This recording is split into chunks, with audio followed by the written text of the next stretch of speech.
I would take that first sip of alcohol, and as soon as that would happen, I would take this bump of cocaine. After telling myself over and over and over again that I would stop, that I was done, and it would never work. Me telling myself that I was done wasn't enough to actually get me to stop. So now I can't trust myself. Now I'm hungover every single day and I'm absolutely miserable. And very clearly, I can't trust anybody around me. I remember telling people, hey, I want to stop doing this. I probably should stop doing this. I'm worried I'm going to end up dead one day. There's fentanyl going around like crazy. And I would just get the whole, oh yeah, I've told myself that many times and I'm still doing it. So you're going to keep doing it, basically, is what they're trying to say. And I'm neck deep in politics and conspiracy theories. So I can't trust anything.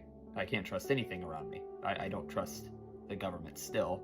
Obviously, I don't think any of us do. But why stop doing the only thing that I know how to do, especially if I'm using it as an escape? And especially if I can't even trust the next step that I would be willing to take to try to get away from these things. And this is where trusting ourselves and leaning on our own understanding is so dangerous. Listen, I was a full-blown addict and I still have those tendencies. I don't know that they're ever gonna fully go away, but it took me almost dying 800 miles away from home, away from anybody that I knew, covered in blood, my own urine, to cry out for help. When I cried out for help, that's when Jesus Christ came and showed me who to trust. I believe that when I cried out for help, that was me. I don't want to say giving him the authority to come into my life, because he has complete authority whenever he wants, but he is a gentleman.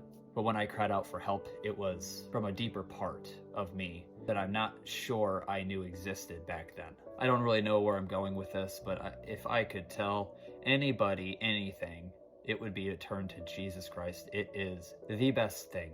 He is the best thing to ever happen to my life. And I'm sure he's the best thing to happen to many others as well. We are in a battle in this world, and it is all spiritual. There is a battle for our souls. And I want you to know too, when I cried out for help, I was neck deep in addiction. I had no reason to stop. I couldn't stop.